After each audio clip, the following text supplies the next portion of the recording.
Israel और फिलिस्तीनियों के Hamas विद्रोहियों के बीच भयंकर युद्ध जारी है। 5000 रॉकेट के जवाब में इजरायल के प्रधानमंत्री ने सीधे तौर पर कह दिया था कि हम ऐसा पलटवार करेंगे कि हमास के आतंकी इसे कभी नहीं भूलेंगे और पूरी दुनिया इसे याद रखेगी। इसके बाद से इजरायल ने जोरदार तरीके से पलटवार किया। फिलिस्तीन के तो कई इलाके शमशान घाट में तब्दील हो चुके हैं। सैकड़ों की संख्या में लोगों की मौत हो चुकी है, हजारों की संख्या में लोग अभी घायल हैं।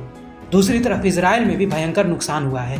बताया जा रहा है कि इजरायल पर इस प्रकार का हमला अभी तक मात्र एक बार हुआ था और ये दूसरी बार है। पूरी दुनिया भी इजरायल और फिलिस्तीन को लेकर दो धड़ों में बढ़ चुकी है। एक तरफ इजरायल के समर्थन में अमेरिका सहित ज्यादातर यूरोपियन देश हैं, जिसमें ब्रिटेन, फ्रांस, इटली, जर्मनी सहित कई देश हैं। तो दूसरी तरफ बहुत से मिडिल ईस्ट के जो मुस्लिम देश हैं वह हमास आतंकियों का समर्थन कर रहे हैं, जिसमें कतर, ईरान, इराक, सीरिया, बहुत से ऐसे देश हैं जो इजराइल का समर्थन कर रहे हैं। दूसरी तरफ भारत जो है इजराइल का समर्थन तो कर रहा है लेकिन किसी का विरोध भी नहीं कर रहा है, यानी तटस्थ रुख अपनाए हुए हैं। जोरदार युद्ध के बीच बताया जा रहा है कि इजराइल हमास आतंकियों से कई क्षेत्र वापस ले लिया है जहां पर हमास ने पहले कब्जा कर लिया था।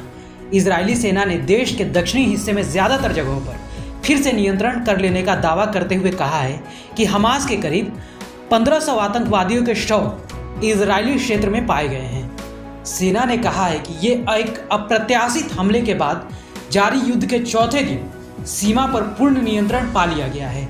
सेना के प्रवक्ता रिचर्ड हेक्ट ने बताया कि देर रात से हमास का एक भी आतंकवादी इजराइल में दाखिल नहीं हुआ है। हालांकि घुसपैठ अभी भी संभव हो सकता है।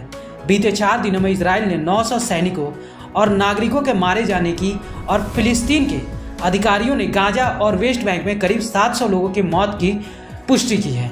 एक सैन्य अधिकारी ने कहा है कि कमोबेश गाजा के साथ सीमा बाढ़ पर पूर्ण नियंत्रण बहाल कर दिया गया है, जिसे 7 अक्टूबर के अप्रत्याशित हमले के बाद हमास आतंकवादियों द्वारा तोड़ दिया गया था। Bureau report.